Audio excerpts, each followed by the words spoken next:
اگر آپ چینل پر پہلی بار آئے ہیں تو ابھی سبسکرائب کر کے بیل آئیکن پریس کریں اور رہیں باخبر۔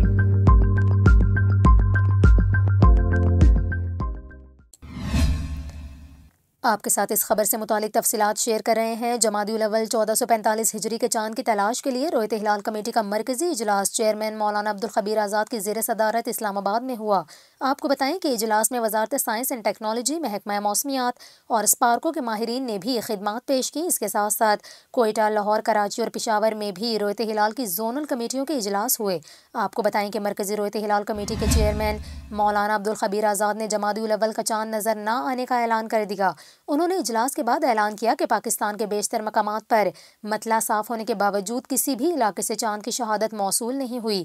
انہوں نے کہا کہ اتفاق رائے سے فیصلہ کیا گیا ہے کہ یکم جمادی الاول 1445 ہجری 16 نومبر 2023 بروز جمعرات کو ہوگی، جبکہ اس پر وزارت مذہبی امور نے نوٹیفیکیشن بھی جاری کر دیا۔